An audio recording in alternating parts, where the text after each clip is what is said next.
Let's get familiar with the seating charts and how to read it and how to edit it if you would like to within SIS. Alright, so when you log into SIS, it takes you immediately to your seating chart. And this seating chart is called Alpha Last to First because, as you notice, this class is organized alphabetically by last name. Alright, now once school starts, you'll have all your student pictures loaded up here. And in addition to that, there's a lot of little icons you might see. And if you forget what they are, it's okay, you can just click on it and it'll tell you. So if a student has IEP, they're just letting you know the student has an active IEP. EL signifies that the student is an English learner, an ESOL student. FEL means they're a former English learner, have exited ESOL. The Red Cross shows that they have some kind of health condition.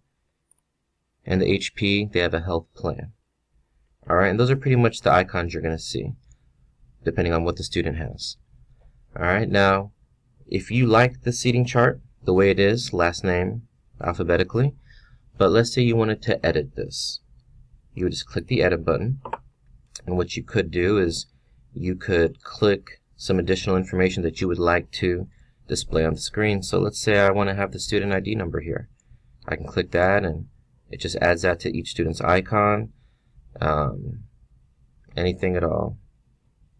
Let's say I want to see their attendance. Okay, anything at all. It'll even show their birthdays. You can change how many days notice it'll give you their birthday and things like that. So you can adjust anything you want here, and when you're done, just click save, and now when it opens up, these new settings will be applied all the time.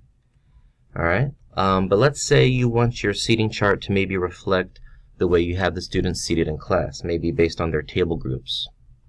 So what you would then do to make a new chart, you just float your mouse over charts, and the easiest way to do it is to add a grid. And right now, here's how the grid's set up. Okay, so I'm going to have to make this bigger probably so I can make it reflect my class seating.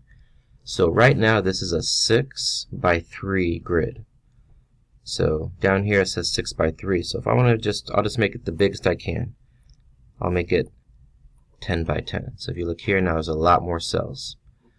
So 10 by 10, but there's no students here.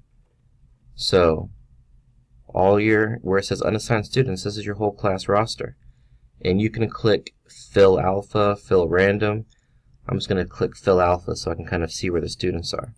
And when I click that, all my students are now put in this 10 by 10 grid in alphabetical order by last name.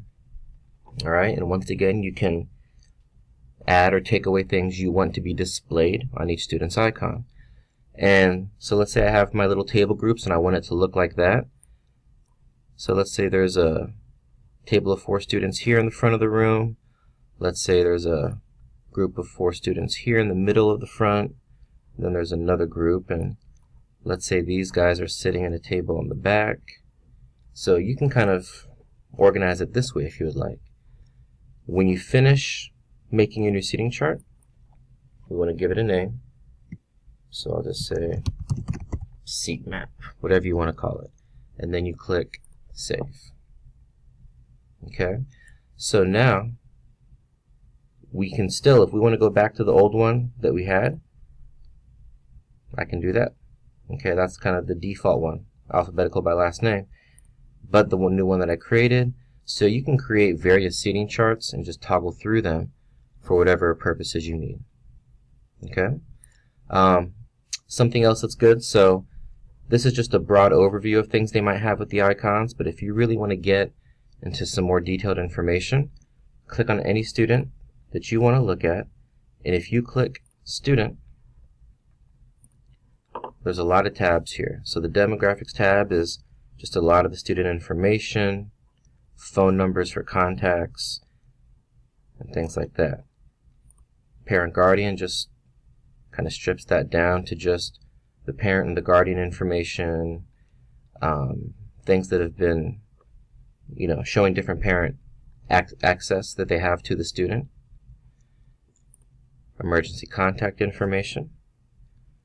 If you click classes, it'll show all the sections that they're enrolled in within SIS.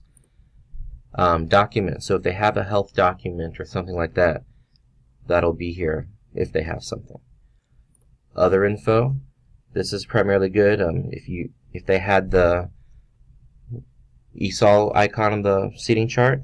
Here you can actually see what their ESOL level is, their home language, any information if they have an IEP, all that other information, and last is the opt-outs, if they've opted out of anything. Okay, so that's a good place to get a lot of deeper information directly from the seating chart as well.